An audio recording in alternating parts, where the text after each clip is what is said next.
Rasulullah berkata, at-taqwa hahuna, taqwa ada di sini. Terus beliau menunjuk kepada dadanya 3 kali. At-taqwa hahuna, at-taqwa hahuna, at-taqwa hahuna. Maksudnya apa? Tempat kita bertakwa kepada Allah Subhanahu wa taala, tempat takwa itu ada di hati.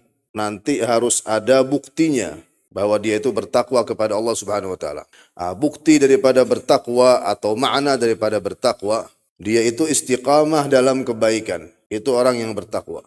Orang yang istiqamah dalam apa? Dalam kebaikan. Melaksanakan perintah-perintah Allah dan Rasulnya, menjauhi larangan-larangan Allah dan Rasulnya. Intinya bersikap baik dalam keadaan baik. Keadaan lisannya baik.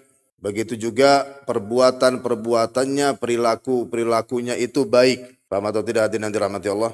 Itu semua menunjukkan hatinya yang baik, yang dipenuhi dengan takwa kepada Allah Subhanahu wa taala. Jadi dia memuliakan Allah, dia mengagungkan Allah, dia membesarkan Allah Subhanahu wa taala, dan tidak ada di hatinya siapapun kecuali Allah Subhanahu wa taala. Jadi takwa ini nggak bisa berpura-pura, hadirin yang dirahmati Allah. Orang yang berpura-pura takwa, Pak, itu bakal capek. Jadi kehidupannya itu sandiwara terus. Kerjanya sandiwara tok. Itu bakal capek. Akan tapi, kalau apa yang ia laksanakan daripada kebaikan apapun, ikhlas karena Allah, maka dia akan menikmatinya. Akan nikmat ketika melaksanakan kebaikan itu. Kemudian akan istiqamah dalam keadaan apapun, walhamdulillah, istiqamah melaksanakan kebaikan itu. Karena ikhlas karena Allah Subhanahu wa taala, dan dalam arti dia menunjukkan takwanya kepada Allah, dia menunjukkan takwanya kepada Allah, dan apa yang ia perbuat